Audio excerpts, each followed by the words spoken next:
अवधूत चिंतन श्री गुरुदेव दत्त। जय जय रघुवीर समर्थ।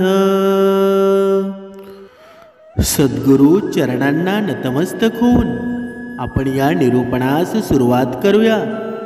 समर्थांनी सांगितलं आहे की या विश्वामध्ये ही संसारामध्ये हे जीवन जगत असताना माणसाच्या जीवनामध्ये भांडण वाद या सर्व गोष्टी होतच राहतात। आणि हे वाद भांडण या गोष्टी कशामुळे होतात? अहंकारामुळेच होतात ना। पण जरी या आयुष्यामध्ये कितीही भांडण होऊ द्या, परंतु या चार लोकांसोबत कधीच खोटे बोलू नका। ही चार लोक कोण आहेत ज्यांच्या सोबत आपण खोटे बोलू नये किंवा कोणतीही गोष्ट लपवू नये, हे आपण या व्हिडिओमध्ये या निरूपणामध्ये जाणून घेणार आहोत। समर्थ सांगत आहेत की मनुष्य दुःखी का होतो बरं? बघा, मनुष्य ज्या गोष्टी जपायच्या आहेत ना त्या गोष्टी अजिबात जपत नाही, आणि ज्या गोष्टी सोडायच्या आहेत त्यासुद्धा अजिबात सोडत नाही। बघा, मनुष्याने अहंकार सोडला पाहिजे, मीपणा सोडला पाहिजे, पण अहंकार जपण्यासाठी तो खोटे बोलायची सुरुवात करतो। हा मीपणा जपण्यासाठी तो खोटे बोलण्याची सुरुवात करतो, कारण त्याला अहंकारामध्ये मीपणामध्ये खोटेपणा वाटत असतो। कारण का?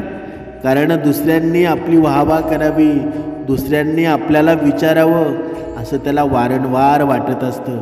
पण याच विचारानं त्याच्या मनामध्ये अहंकार आणि मीपणा निर्माण होत असतो। म्हणून समर्थांनी सांगितलं आहे की माणसाने एवढं सुंदर व्हावं, एवढी ही वैखरी प्रेमळ व्हावी ना, की आपण किती मोठे आहोत हे आपल्याला सांगायची गरज नाही। दुसऱ्याच्या सोबत बघा आपल्याबद्दल चांगलं बोललं पाहिजे, हेच आहे ना श्रेष्ठत्व। नाहीतर आपण स्वतः दुसऱ्याला सांगत फिरणं की मी किती चांगला आहे, हे योग्य आहे का? म्हणून समर्थांनी सांगितलं आहे की मनुष्याने या मृत्यू लोकामध्ये राहून जर माणसाने माणुसकी धर्म जपला तर सर्व गोष्टी एकदम आनंदामध्ये घडतील आणि तुम्हाला सुद्धा सुख मिळून जाईल। तर चला आता आपण पाहूया, कितीही भांडण झालं तरी कोणती चार लोक आहेत की त्यांच्याशी आयुष्यामध्ये कधीच खोटं बोलू नका। कारण जर तुम्ही त्यांच्यासोबत खोटं बोललात ना तर ते दुःख तुम्हालासुद्धा होणार आहे आणि दुसऱ्यालासुद्धा होणार आहे। तर चला आता आपण पाहूया। एका गावामध्ये विलास नावाचा एक शेतकरी राहत होता, आणि विलासची आर्थिक परिस्थिती तशी हालाकीचीच होती। पण विलासला एक मोठा भाऊसुद्धा होता, ज्याचं नाव होतं राजाराम। राजाराम हा खूपच श्रीमंत होता। राजाराम त्याच्या परिवारासोबत गावाच्या एका दुसऱ्याच्या भागामध्ये राहत असे, आणि विलास गावामध्ये बघा राहून शेती करून त्याच्या परिवाराचा पालनपोषण करत होता। बघा, जेव्हा पावसाळा ऋतू चालू झाला तेव्हा विलासला शेतामध्ये पेरणी करण्यासाठी बियाणांची गरज होती। तो विचार करू लागला की माझ्याकडे पेरणी करण्यासाठी बियाणे नाही आहेत, त्याचबरोबर नांगरणी करण्यासाठी बैलही नाही आहेत। आता या सर्वांची व्यवस्था मी कुठून करू? बघा, विलासने ही गोष्ट त्याच्या पत्नीला सांगितली, आणि पत्नीने सांगितलं, तुम्ही एक काम करा, बियाणे आणि बैल तुम्हाला मिळत नसतील तर तुम्ही तुमच्या भावाकडे जा आणि त्यांना तुमची समस्या सांगा। मला आशा आहे की तुमचा मोठा भाऊ तुम्हाला निराश करणार नाही। बियाणे आणि बैलांची व्यवस्था तुमच्यासाठी ते नक्कीच करतील। बघा, आणि त्याचबरोबर आपल्याकडे आता धान्य खूप कमी शिल्लक राहिलं आहे, त्यामुळे त्यांच्याकडून थोडासा धान्यसुद्धा घेऊन या। बघा, जेव्हा आपल्या शेतात धान्य येईल तेव्हा आपण त्यांचं धान्य परत करू। पत्नीने असं सांगितलेलं विलासला पटलं, आणि पुढच्याच दिवशी तो त्याच्या भावाच्या घरी गेला। राजाराम त्या वेळेला घरी नव्हता, घरात त्यावेळी त्याची पत्नी हजर होती। बघा, विलास त्याच्या वहिनीच्या पाया पडला आणि तब्येतीची चौकशीसुद्धा केली। आणि त्यानंतर त्याने त्याच्या भावाबद्दल विचारलं की भाऊ या वेळेला कुठे गेला आहे, घरी तर दिसत नाही मला. बघा, विलासची वहिनी खूपच चलाक होती आणि कारस्थानीसुद्धा होती. बघा, तिला माहीत होतं की विलासच्या घरची परिस्थिती खूप गरिबीची आहे, खूप हालाकीची आहे आणि म्हणूनच तो नक्कीच काहीतरी मागण्यासाठी आला असेल आणि म्हणूनच हा त्याच्या भावाला विचारत आहे. बघा, वहिनीला शांत पाहून विलासने विचारलं, वहिनी सांग, भाऊ कुठे गेला आहे, माझं त्याच्याकडे खूपच महत्त्वाचं काम आहे. बघा, इथे समर्थ सांगत आहेत, बघा प्रत्येक भावाभावांमध्ये प्रेम हे असतंच. एवढं प्रेम असतं ना, जेव्हा त्यांची लग्न झालेली नसतात तेव्हा बघा नुसतं भावाला खर्चटलं ना तरी बघा ज्यांनी भावाला मारला आहे ना त्याचा बदला भाऊ घेत असतो.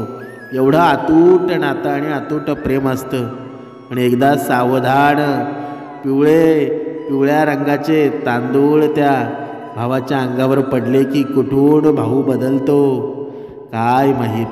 बघा, म्हणून प्रत्येक भावाभावांमध्ये जर बघा सुखी संसार असेल, प्रेम असेल ना, तर भावाची साथ एवढी मोठी आहे ना, कधीच कोणाची वाईट नजर आपल्यावर पडू शकत नाही.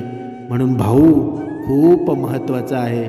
बघा, ज्याप्रमाणे रामायणामध्ये लक्ष्मणासारखा भाऊ श्रीरामांना मिळाला, पण तोच भाऊ बघा जर लंकापती रावणाचा भाऊ बिभीषण होता, पण बिभीषण त्याच्या भावाच्या बाजूने नव्हता. मग बघा युद्धामध्ये जिंकलं कोण?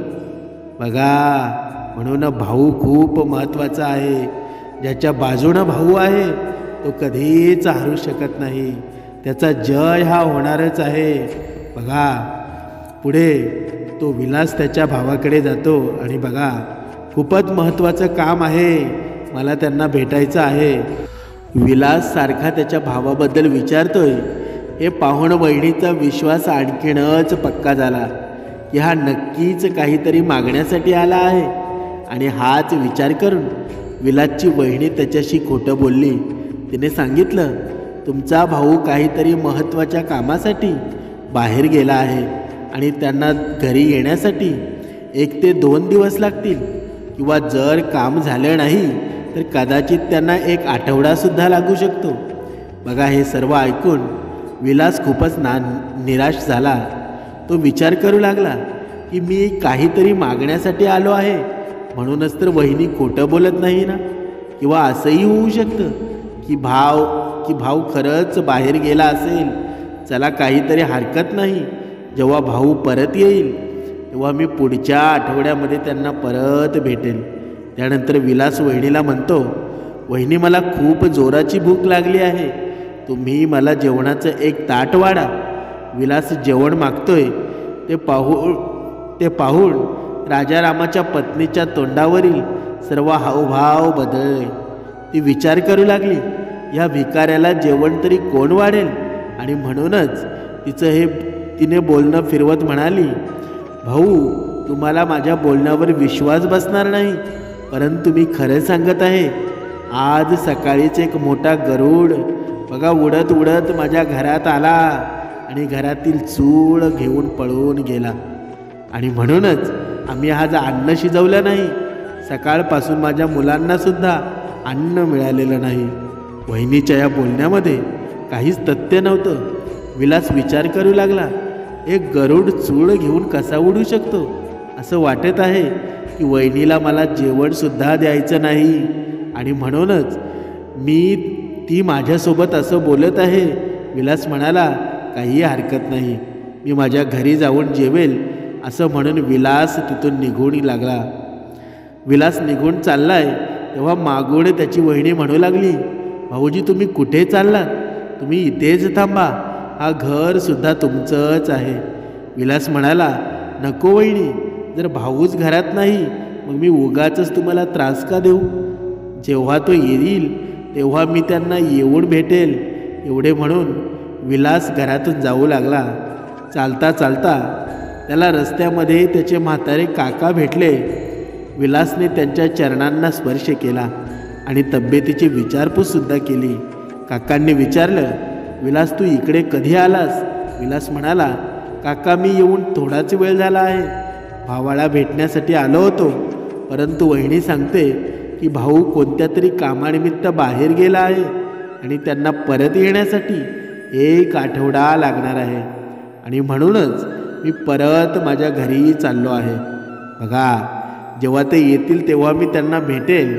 काका म्हणाला, बेटा तू असं कोण म्हणालं की राजाराम बाहेर गेला आहे? तो तर आता त्याच्या शेतामध्ये काम करत आहे.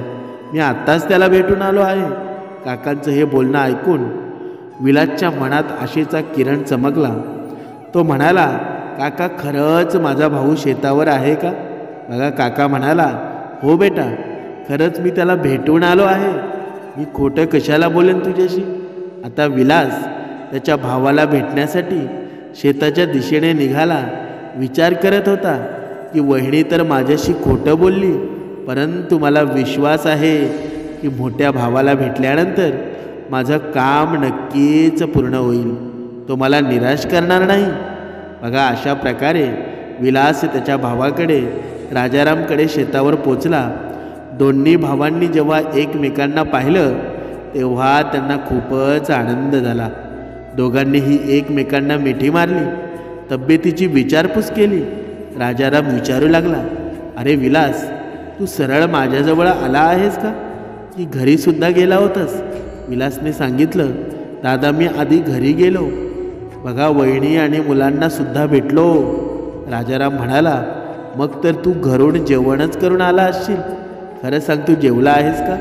ना तेव्हा विलास म्हणाला, नाही दादा, पहिले तर वहिनीजवळ तुमच्याबद्दल विचारलं तेव्हा वहिनीने सांगितलं की तुम्ही कुठेतरी बाहेर गेला आहात आणि 1 आठवड्यानंतर तुम्ही परत येणार आहात. त्यानंतर मी त्यांच्याकडे जेवण मागितलं तेव्हा वहिनी म्हणाली की एक मोठा गरुड आला आणि चूळ घेऊन उडून गेला.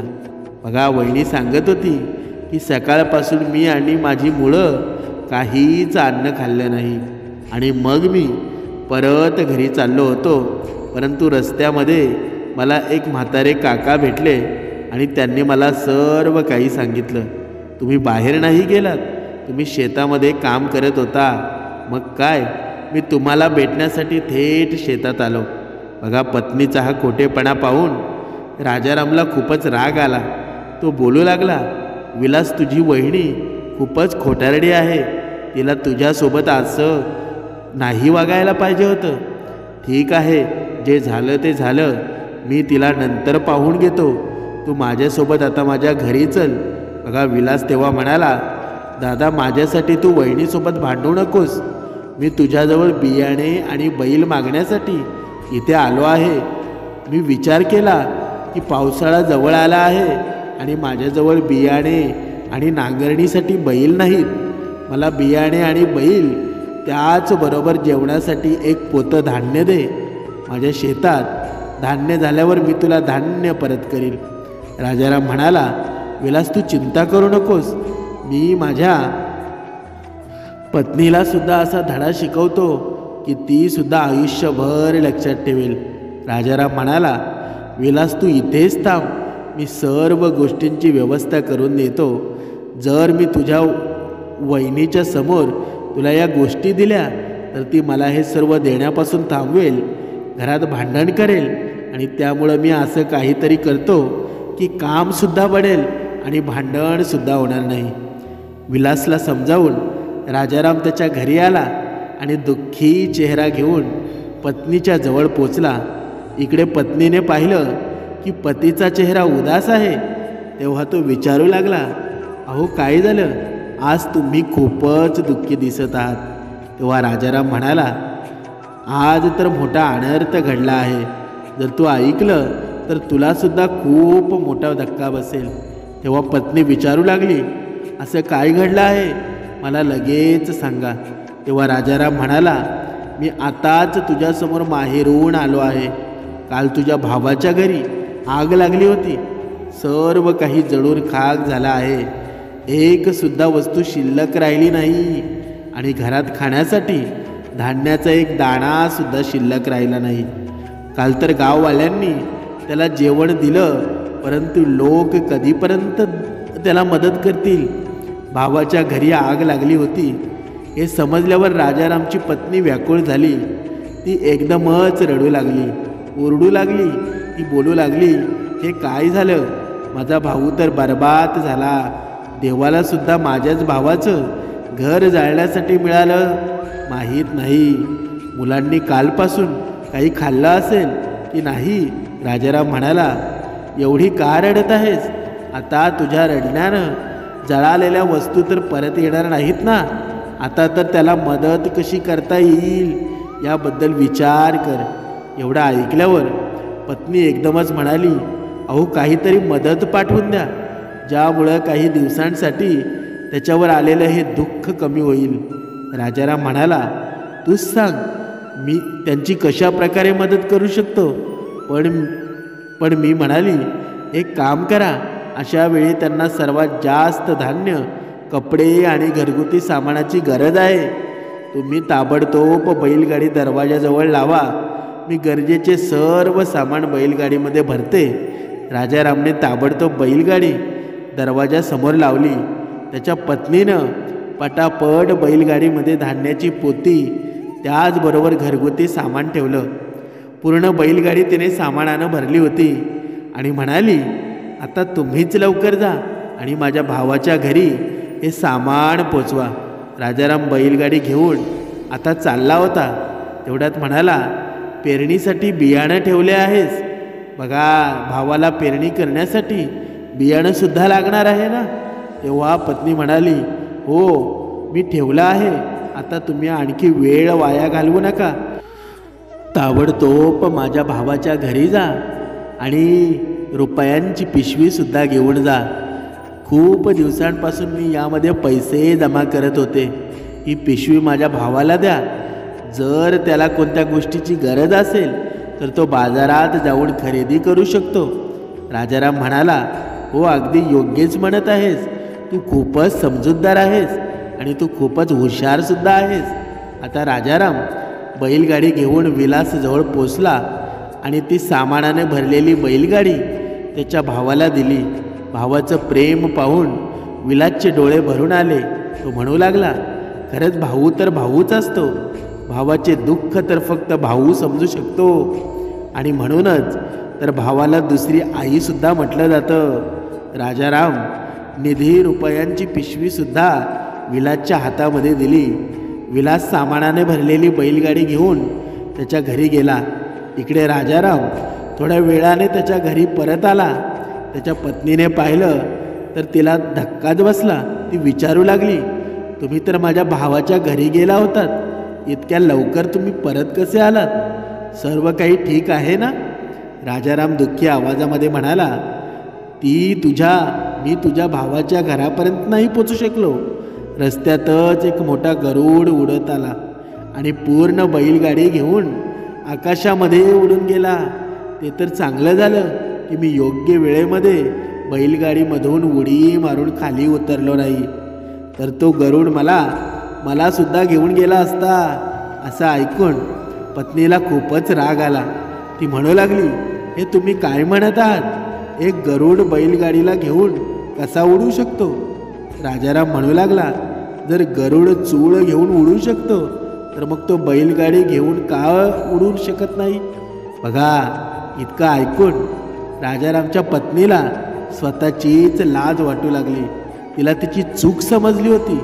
तिला समजलं, बघा तिच्या नवऱ्यानं सामानाने भरलेली बैलगाडी त्याच्या भावाला दिली आहे. राजाराम म्हणाला, तुझ्या भावाच्या घरामध्ये आग लागली नव्हती तर गरिबीच्या आगीमध्ये माझा भाऊ जळत होता. दुःख तर दुःख आहे, मग तू तुझ्या भावाचा असो किंवा माझ्या भावाचा असो, कोणासोबत असं वागलं नाही पाहिजे.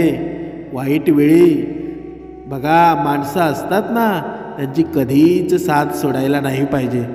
तू माझ्या भावासोबत खोटं बोललीस की मी बाहेर गेलो आहे. इतकंच नाही तर तू त्याला जेवणसुद्धा दिला नाहीस. मग हे तुझं वेगळेपणा किती योग्य आहे का? असं म्हणतात ना की इथे काही कठोर वागू नये की आपली माणसं आपल्यापासून दूर जाऊ लागतात. कितीही मोठं भांडण असू द्या, परंतु ही 4 लोकांसोबत कधीच खोटं बोलू नये. बघा समर्थ इथे सांगत आहेत या कथेचं तात्पर्य काय. बघा नंबर 1 गोष्ट, एक वैद्यासोबत जर तुम्ही खोटे बोललात ना, तर शारीरिक आजार तुमचा कधीच इच्छा सोडणार नाही, तुमची साथ सोडणार नाही, आणि वैद्य तुमच्या आजारपणापासून तुमच्यावर उपचार करू शकणार नाही. नंबर 2 गुरुसोबत जर तुम्ही खोटं बोललात तर तुमचा नैतिक बदल होईल. नंबर 3 वकिलासोबत जर तुम्ही खोटं बोललात ना, तर तुम्हाला योग्य प्रकारे न्याय मिळणार नाही. आणि नंबर 4 आपले सख्खे भाऊ बहीण, आपल्या सख्यांसोबत तुम्ही खोटं बोललात तर कठीण प्रसंगी तुमच्यासोबत कोणीही नसेल. असं म्हणतात ना की जरी आपल्या सख्या माणसांसोबत आपलं भांडण झालं असेल आणि जर तुम्ही त्यांच्यासोबत काही खोटं बोलले नसाल, तर आपल्या वाईट प्रसंगी आपले हे सख्खे नातेवाईकच आपल्या मदतीला येतात. बघा मग हे राजारामाच्या पत्नीने सर्व ऐकलं आणि राजारामाची पत्नी तिच्या नवऱ्याच्या चरणामध्ये पडली आणि तिच्या चुकीबद्दल ती माफी मागू लागली आणि म्हणू लागली, मी आतापासून माझ्या दिरासोबत कधीच भेदभाव करणार नाही. बघा समर्थ सांगत आहेत आपल्या जीवनामध्ये सुद्धा असंच होत असतं.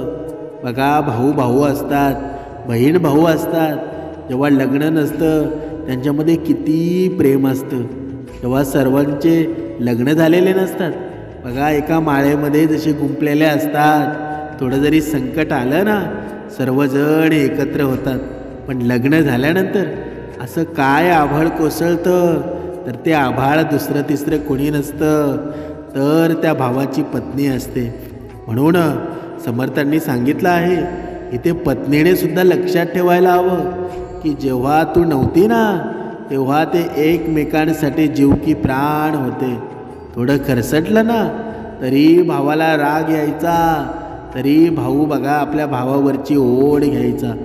मग आपण तिथे त्यांच्या विरोधामध्ये जाऊन कितपत योग्य आहे ते आपण चांगलं करतो का. प्रत्येक स्त्रीनं ही एक गोष्ट लक्षात ठेवायला हवी, ज्याप्रमाणे तुम्ही तुमच्या आईवडिलांना बघा प्रेम देता, त्याप्रमाणे तुम्ही सासू सासऱ्यांना सुद्धा तेवढंच प्रेम द्यायला हवं. ज्या आपल्या नवऱ्याचे भाऊ आहेत, बहीण आहेत, त्यांनासुद्धा आपल्या भावाप्रमाणे तुम्ही जपायला हवं. जर या गोष्टी ज्या घरामध्ये घडत असतील ना, तिथे भक्तीसुद्धा होते, पूजासुद्धा होते, उपासनासुद्धा होते. ते घर सोन्याच्या संसारासारखं असतं. म्हणून जर आपण सर्व एक भक्तिमार्गामध्ये असू, आपण सर्व उपासनेमध्ये असू, तर या गोष्टी त्या घरामध्ये घडतातच. म्हणून समर्थ सांगत आहेत की मनुष्याच्या जीवनामध्ये दुःख तर कधीच संपत नाही, पण जेव्हा आपली माणसं आपल्यासोबत कट कारस्थान करायला लागतात ना, ते सर्वात मोठं दुःख असतं. म्हणून प्रत्येक मनुष्याने, प्रत्येक जीवाने एक गोष्ट लक्षात ठेवा की आपल्या घरावर येणारी संकटं असतील, जी बाहेरच्या लोकांनी येणारी संकटं असतील, आणि जेव्हा आपल्याच घरातील लोक आपले वैरी बनतात, तेव्हा सर्वात मोठा पराभव आपल्याला स्वीकारावा लागतो. म्हणून आपल्या कुटुंबातील व्यक्ती असतात ना, त्यांच्यामध्ये विरोध कधीच करू नका. आपल्या कुटुंबातला व्यक्ती पुढे जात असेल तर त्याला सपोर्ट करा, त्याला हवा असेल ते द्या, पण त्यांची मागे खेचू नका. कारण येणारा काळ आहे ना, खूप वाईट काळ आहे. कधी काही होऊन जाईल ना, कधीच कळणार नाही.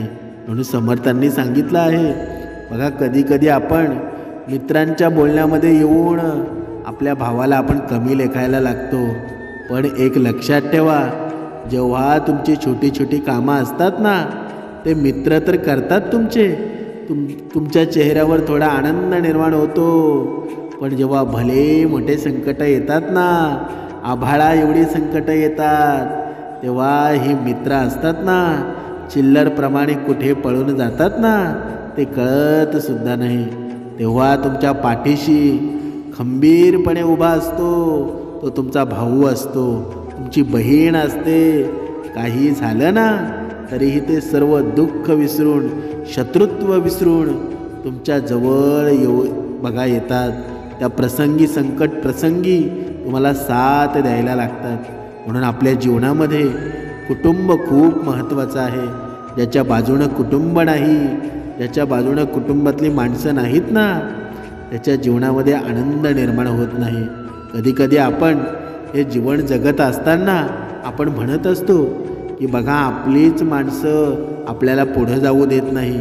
पण कधी हा विचार केला आहे का की आपल्या माणसांसाठी आपण काय केलं की त्यांनी आपल्यासाठी करावं? आपण नुसतं बघा आपल्या माणसांकडे बोट दाखवण्याचा प्रयत्न करत असतो, पण आपण त्यांच्यासाठी काही करावं हा विचार मात्र बाजूलाच ठेवतो. म्हणून एक गोष्ट लक्षात ठेवा, जर आपल्या भावाची परिस्थिती कमकुवत असेल, बघा त्याच्या जीवनामध्ये दारिद्र्य असेल, तर त्याला पुढं नेण्याचं कामसुद्धा मोठ्या भावाने करायला हवं, छोट्या भावाने करायला हवं. म्हणून बघा कधीकधी काय होतं की दोघेजण भाऊ असतात, एक बघा सर्व्हिसला असतो आणि एक शेती करत असतो.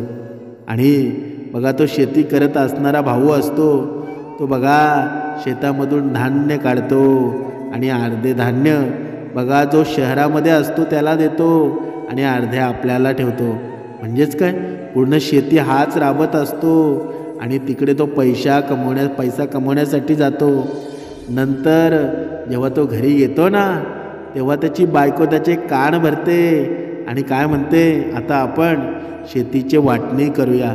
जेव्हा शेतीचे वाटणी करायला घेतात तेव्हा अर्धी शेती बघा दोघांना वाटणी होते. पण जो सर्व्हिसला असतो त्या भावाला एक कळत नाही का जेव्हा तू सर्व्हिसला होता तेव्हा शेती राबणारा हा छोटा भाऊ होता, मोठा भाऊ होता आणि त्या भावानं तुलासुद्धा पोसला आहे. जरी तू पैशाने श्रीमंत असशील ना, तरी त्याने ही शेती केली आहे, त्याला तू कमी समजू नकोस. म्हणून त्याच्याकडे आता श्रीमंती कमी असेल, पण प्रेम तुला त्याने एवढं दिलं आहे ना, तुझं आयुष्य जाईल तरी ते प्रेम तुला संपणार नाही. पण ज्या भावाला आपल्या भावाची काळजी असते ना, तो बघा आपल्या पत्नीचं कधीच ऐकत नाही. कारण का? कारण भावाभावांमध्ये भांडण होणं म्हणजे कुटुंबाला तड जाण्यासारखं आहे, भिंतीला तड जाण्यासारखं आहे. आणि जेव्हा भिंतीला तड जाते ना, तेव्हा पूर्ण घर कोसळून पडतं. बघा तुमच्या आयुष्यामध्ये सुद्धा अशा गोष्टी घडल्या असतील. म्हणून समर्थांनी सांगितलं आहे की आपलं घर कुटुंब व्यवस्थित राहावं असं वाटत असेल ना, तर भावांमधील भांडणं, जमिनीतील वाद, जमिनीचे वाद, पैशासाठी केलेली मारहाण, या सगळ्या गोष्टी विसरून जा. कारण या जगामध्ये काहीच राहणार नाही. तुमचा मृत्यू होईल ना, सर्व काही इथेच राहणार आहे. परत तुम्ही तुमच्या मृत्यूनंतर परत त्याच्यावर अधिकार गाजवणारा दुसरा येणार आहे, परत त्याचा मृत्यू होईल. जमीन तर तीच राहील, सर्व काही इथेच राहील, पण आपण मात्र मोकळेच जाणार आहोत. हे माणसाला कळूनसुद्धा माणसाला वळत नाही. हीच मोठी शोकांतिका आहे. कारण कधीकधी माणूस भक्तिमार्ग करूनसुद्धा ही जमिनी पैशासाठी भांडत असतो. ही पण खूप खेदाची गोष्ट आहे. म्हणून समर्थांनी सांगितलं आहे, आपली भक्ती घडते कधी? आपली भक्ती तेव्हाच घडते की या गोष्टीपासून आपण दूर राहतो. अहंकार, राग, द्वेष या गोष्टी आपल्या जीवनामध्ये हव्यात कशाला? आपलं जीवन आहे बघा, काही माणसं असतात, पैसा ही गोष्ट असते ना, धन त्यांच्या जीवनामध्ये भरपूर असतं, तरीसुद्धा धनाच्या पाठीमागे एवढा लागलेला असतो की त्याला भक्तिमार्ग सुचत नाही. बघा वयाची 50 वर्षे होऊनसुद्धा धन पैसा या गोष्टी कमवण्यासाठी तो पुढे जात असतो. म्हणून समर्थांनी सांगितलेलं आहे की मनुष्याने किती धन कमवावं आणि आपलं किती वय झाल्यानंतर आपलं आयुष्य सद्गुण भक्तीमध्ये निर्माण करावं, हे प्रत्येकाने लक्षात ठेवायला हवं. आणि ज्याला हे कळलं ना, तोच त्यानेच भक्ती केली आणि तोच श्रवणामध्ये राहिला. नाहीतर या जगामध्ये बघा एवढी माणसं आहेत, पण बोटावर मोजण्यासारखी माणसं आहेत ना, ती परमेश्वराची नाव घेतात, परमेश्वरामध्ये लीन होतात, भक्ती मार्गामध्ये लीन होतात. नाहीतर या जगामध्ये दुःखच राहिलं नसतं. पण असं होतं का? तर होत नाही. आपलं भाग्य आहेत, आपण या भक्ती मार्गामध्ये आहोत आणि आपल्याला श्रवण करायला भेटतं. आणि हे भाग्य सर्वांच्या नशिबात नसतं, कारण ज्याच्या नशिबात असतं ना, त्याने त्याचं सोनं करून घ्यावं. जय जय रघुवीर समर्थ.